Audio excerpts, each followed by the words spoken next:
host, Heather Ashley, and welcome to another episode of Women of Her Story, a podcast dedicated to celebrating women who have made or are making their mark on our society. Sitting next to me, as always, is your favorite resistance fighter, Cassian Andor. Keeping up the good fight, Cassian? Guten Tag and hello. Always fighting that good fight. And how are you doing today? I'm doing really well. It's toasty, so hopefully, we don't get too sweaty, but it's fine. A little bit of a heat wave, but, we like to keep things hot.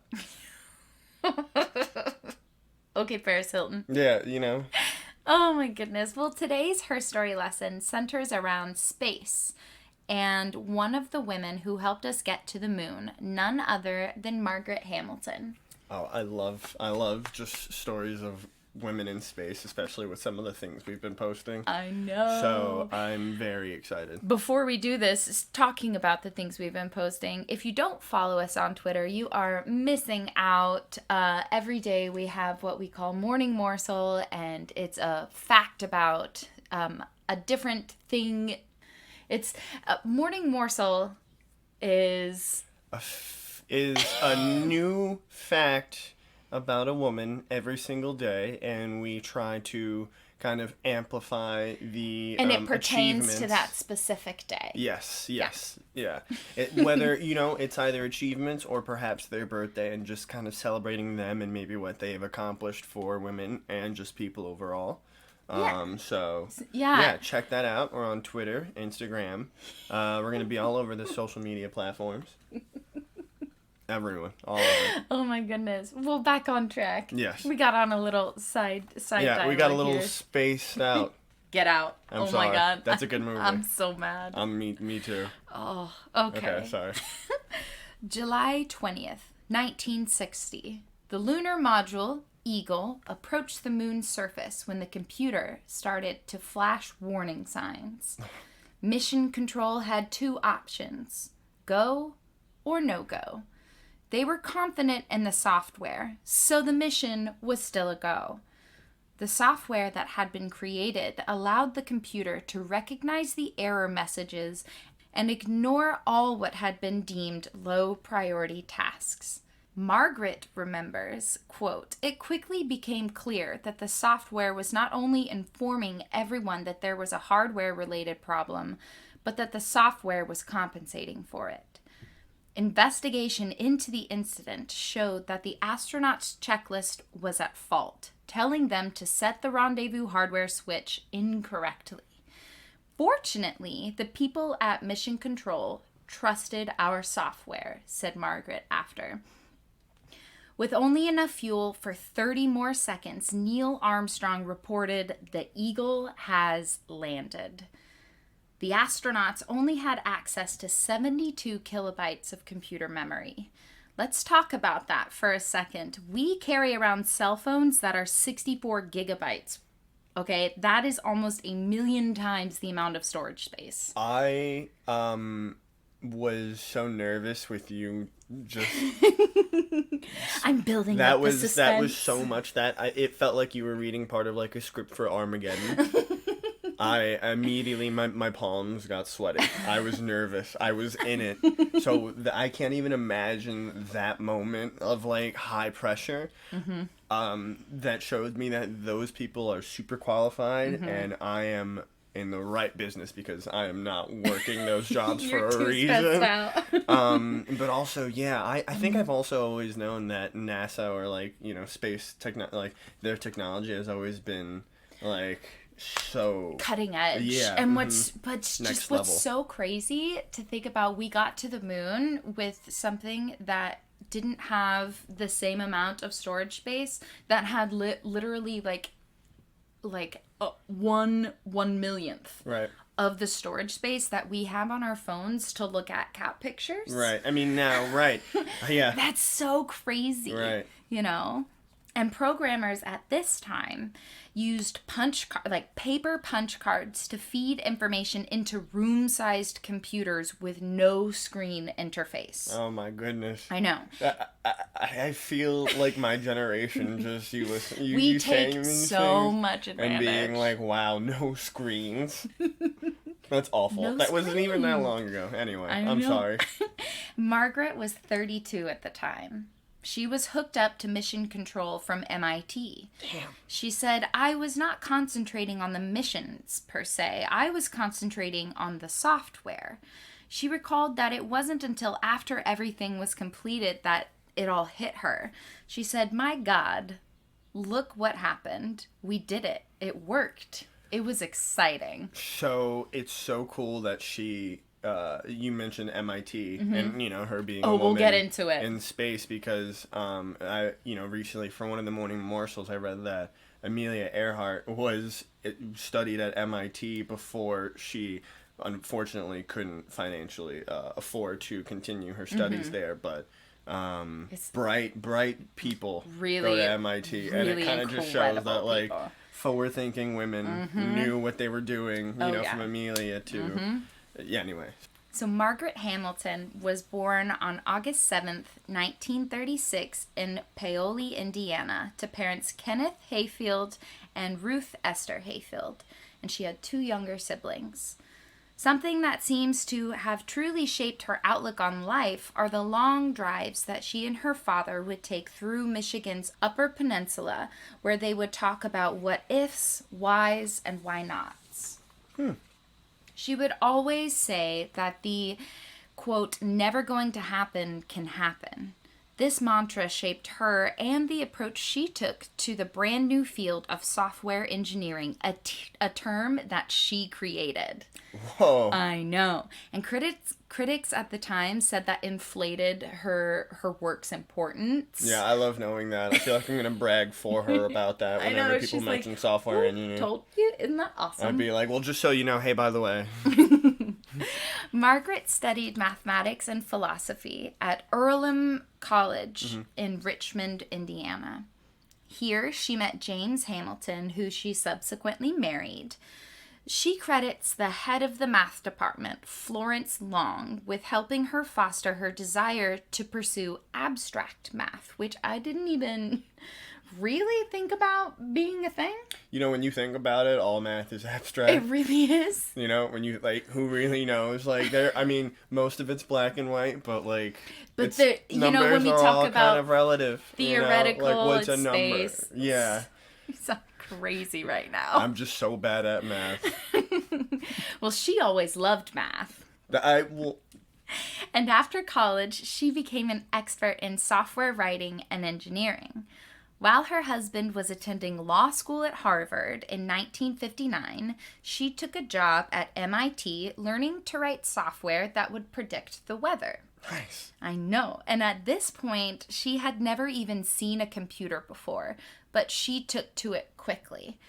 At MIT, she worked for renowned meteorologist Edward Lorenz, and a year later, she began programming systems to locate enemy aircraft in the Semi-Automatic Ground Environment, or SAGE program. She picked that up so fast. I know. She had just a genuine natural interest in wanting to not only learn, but develop this. It's really entirely cool. new field. Yeah, inspiring. Here, she invented new error protocol for MIT's unruly SAGE and SAGE defense system. This computer took up a whole warehouse, and it made, quote, foghorn and fire engine sounds when it crashed.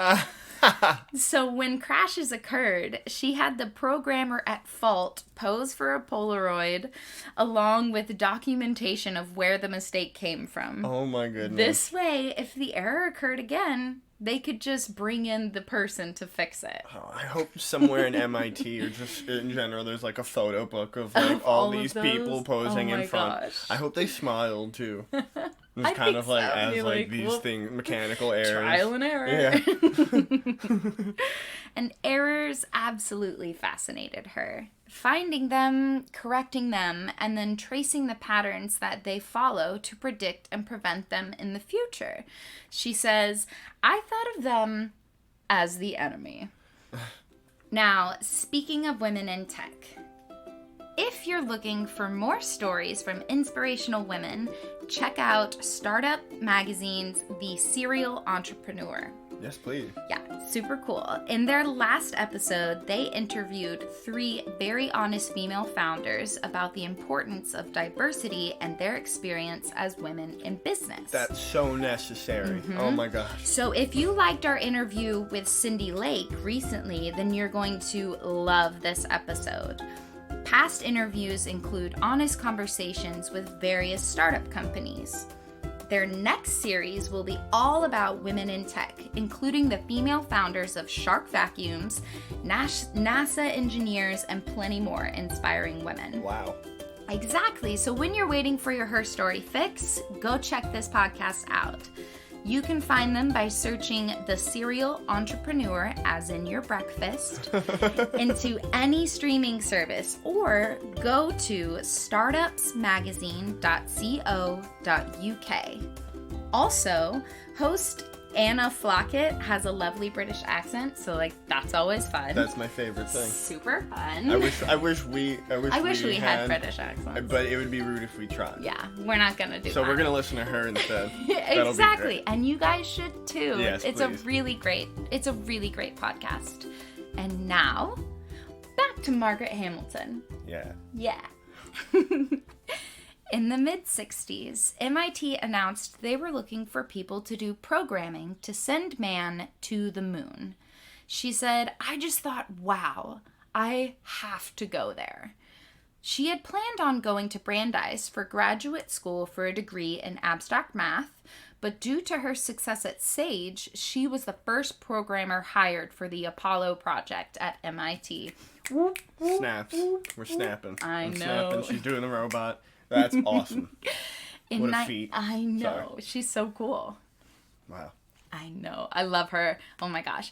In 1964, Margaret was initially assigned a low-impact project, writing code that would kick in if an unmanned mission aborted.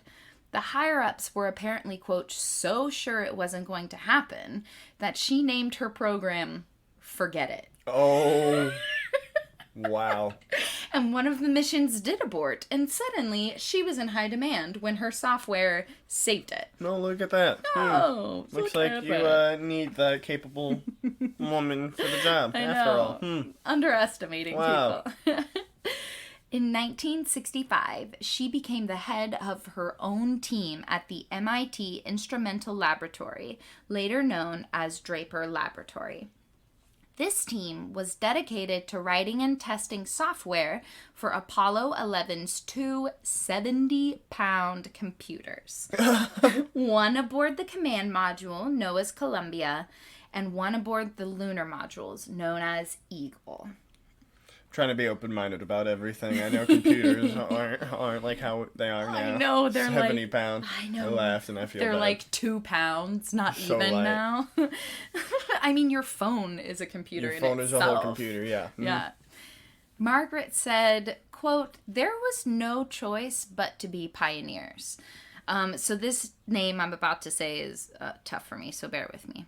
Muir Harmony, curator at the Smithsonian Air and Space Museum and the author of Apollo to the Moon, A History of 50 Objects, said, "She was a pioneer when it came to development of software engineering and a pioneer as a woman in the workplace contributing to this type of program, taking on this type of role. She had this mentality that there should be equal rights and equal access, and it wasn't just about men and women. It was about people being able to pursue the kinds of jobs they wanted to pursue and take on the challenges they want to take on. She was also really expansive as a programmer, coming up with solutions for problems, very outside the box thinking, that I think is reflected in her career choices and the work she did in the lab." Margaret made her software flexible. It was able to deal with unknown problems and be flexible enough to interrupt one task to take on a more important one. Wow. I know. While she was searching for ways to debug, she realized that sound could serve as an error detector. She said her program at Sage sounded like a seashore when it was running properly. Once she was awakened by a colleague who said her program no longer sounded like a seashore. Oh my goodness. Margaret and her husband, James, had a child together named Lauren. She would take Lauren with her to the MIT Instrumentation Laboratory on nights and weekends. Oh. One day, her daughter decided to play astronaut. Oh. She pressed a simulator button that made the entire system crash. Oh. Lips. Ooh. Lips. I feel bad. However, did everything work out? This made Margaret realize that the mistake was one that an astronaut could make. So she recommended adjusting the software to address it. Oh my goodness. She was told, quote, astronauts are trained to never make a mistake. Well, during Apollo 8's moon orbiting flight, Jim Lovell made the exact same mistake her daughter did. Wow. Hamilton's team was able to correct the problem within just a few hours because they had to fix it before. Thank goodness. She says, I remember saying to a couple of the guys there, it's the Lauren bug. All future Apollo flights had protection built into the software to make sure it never happened again. I hope they called it the Lauren bug for I any hope sort of so. technical difficulty. Code writing processes back in the day began on large sheets of paper. A key punch operator would create holes in paper cards, keying the codes into what they called punch cards. Printout sheets, quote, the listings, showed results of guidance equation calculations. When the computer's output identified no problems, software engineers would eyeball the listings, verifying that no issues required attention. Code was then sent to a Raytheon rectory. The workers were mostly women, and many were former employees of New England textile mills. They wove copper wires and magnetic cords into a long rope of wire. With coding in ones and zeros, the wire went through the tiny magnetic core when it represented a 1, and it went around the core when it represented a 0. What a meticulous and specific process. So good. I just saw that whole process. Yeah. This creates a rope that carried software instructions. I liked this. The women who did the work were known as LOL, little old ladies, and Margaret was rope mother. Oh my goodness. Wow. Rope compensated for the Apollo computer's limited memory. So, Harmony, the Smithsonian woman, said that Margaret created a very robust system. That was one of the reasons why the Apollo guidance computer worked flawlessly throughout every single mission. Margaret said, part is realized as software, part is peopleware, and part is hardware. Her work guided the remaining Apollo missions that landed on the moon, as well as benefiting Skylab, the first U.S. space station in the 1970s. Sweet. In 1972, Margaret left MIT and started her own company, Higher Order Software. And 14 years later, she launched Hamilton's Technologies Incorporated. Comes full circle. The primary goal here was to create a universal systems language, making the process of designing systems more dependable, and to prevent the most common types of errors instead of accounting for them after the fact. It's such a complicated process, and someone like her definitely, having seen the whole thing from the beginning and oh my gosh, should be in charge of that whole thing. I really can't imagine coding in that way. I wonder how they came up with the concept of weaving, or sewing it through the ropes. Yeah. That's such a specific detail. It's so crazy. It's just so crazy. And, just to really think about the so many different steps there were then compared to now, where I'm learning how to code, but it is far less complicated than this.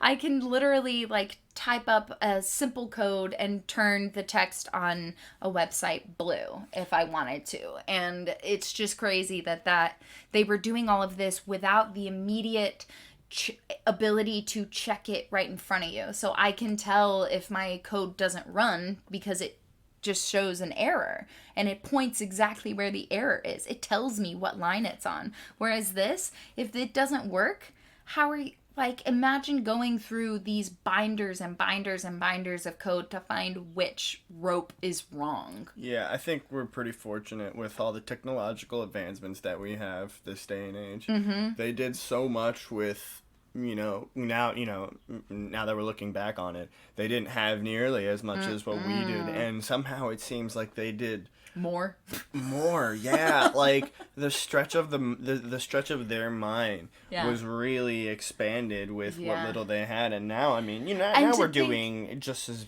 crazy bigger things with, right, but it's not quite as awe-inspiring. Now we have virtual reality. Now we're going to have the point where we're not even existing in the physical realm that we are, and like toddlers know how to pick up an iPad and swipe through. It doesn't even register to them like what they're looking at. I couldn't imagine having an iPod or an iPad as a toddler. No. I don't think my parents would have gotten me one anyway. Really? Yeah, probably not. I don't know. That's fine though. I think at least for the 90s, shouts out to the 90s babies, that is a great time for creativity, and kind of being outside. I think we were one of the last generations to be outside.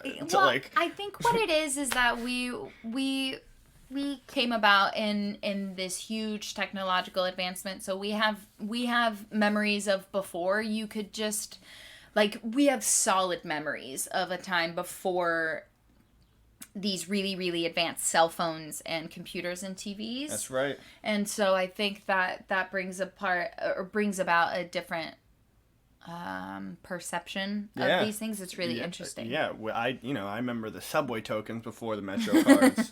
I had subway tokens before the Metro card. You're telling on yourself. He's so New York. He's so old. Oh, that too.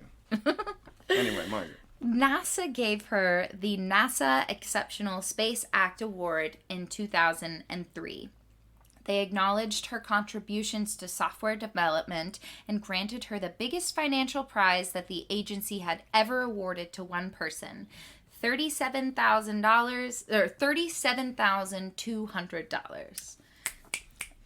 There you go. Atta girl. In 2016, President Barack Obama awarded her the Medal of Freedom. Excellent. Saying, her example speaks to the American spirit of discovery that exists in every little girl and little boy who knows that somehow to look beyond the heavens is to look deep within ourselves. She absolutely deserved it. And deserved that and then some. Yeah, all absolutely. The recognition. I kind of want to go get this. So in 2017, Lego made a Margaret Hamilton action figure. It was part of a women in NASA collection. What? Lego does action figures? Well, their little little Lego toy. If it's modeled after someone, that's called an action figure. Oh, that's cool. Yeah. I didn't know they made a whole women in NASA collection, which is so cool. That's very interesting. I'm glad. Yeah. I'm glad that they did that, though. She was depicted as a small, big-haired, bespectacled hero whose Apollo code stacked up to be taller than she was. Oh my goodness. The National Air and Space Museum hold the prototypes for the action figures. Wow. Isn't that cool? And I'm going to finish this story with a quote from her. She said, "I remember being fearless, even when the experts say, no, this doesn't make sense. They didn't believe it. Nobody did. It was something that we were dreaming of happening, but it became real."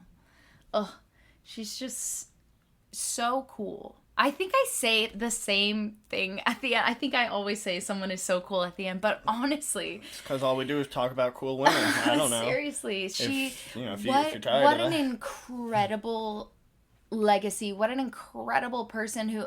something also that we didn't expand upon. I got too excited. I didn't allow us to talk about it when we were talking about her daughter, Lauren. I find it very surprising, and I hate to say surprising, that MIT was like, yeah, totally, bring your kid to the lab. Do it. On nights and weekends. Yeah, you know, because her husband's like studying law. He's in school. He's at Harvard, and she's working here. And I find it really interesting that they were like, oh yeah, totally. Yeah, bring her. Do what you gotta do. We're here for you. You're one of the greatest minds, really just ever, but you know, one of the greatest minds at that time to be able to advance the field the way she did, to make her code so flexible, because from my understanding at the time, things were very cut and dry. There wasn't a lot of flexibility and what you would call like loops and things like that, where it's like, if this happens, then this will happen. And if this keeps not happening, it's going to repeat the same process until this other thing overrides. And I believe at the time that wasn't what was being programmed. It was more, these are the things that need to happen. When it crashes, we'll fix it then. Yeah. We can solve it after the fact, instead of her approach, which was, why don't we just like try to prevent it from before happening? It happens. Yeah. Why don't we write some other things in so that it can address that as it goes? Yeah, a very forward-minded thinking, you know, individual. Mm-hmm. Clearly a strong person who knew, you know, what was best for her field and how she was going to be able to help further it. Absolutely. Yeah, very cool. Any closing remarks? No, you know, I think she I love all the space. You like the space stuff. I like the space stuff, especially because I feel like those are some stories that maybe are only being told now. Yeah. And I think with that, you know, there are just so many big stories about people's lives being saved, and it feels like an epic. Yeah, and then feels like, these stories about space feel so far removed from our daily reality that it feels like we're in a movie. Especially to hear about someone who is able to break the boundaries like she did, and you know, and accomplish what she did. It's absolutely cooler than just like a space shuttle mission and whether or not they're going to whether or not they're going to survive a crash landing from the space. Like, it's what goes into it. It's like, how those people survived, who did it, what their lives are about, what was the protocol, what that means for them. You know what I mean? Like, those people wouldn't be surviving in space if it wasn't for these heroic people on Earth who are taking, you know, hours of their time to study and work and do what they have to do in order to have everyone survive and while simultaneously making strides in the field. Yeah, so cool. Yeah. Well, thank you all so much for joining us again this week. I'm sure you all know the words that are about to come out of my mouth. Baseball is back. Just seeing if you're paying attention. Subscribe, rate, and review, please, oh please. Come back this Friday for an interview with dancer, activist Isis Avelos Perez. Oh, I'll come back. In this interview, she talks about colorism, embracing her Mexican roots, and finding where she belongs. You can follow us on social media, Twitter at the Her Story Pod, Instagram at Women of Her Story Podcast. Visit our website at www.ofherstory.com. Or send us an email to womenofherstorypodcast@gmail.com. Until this Friday, be safe, stay healthy, and show the world what you're made of. Bye.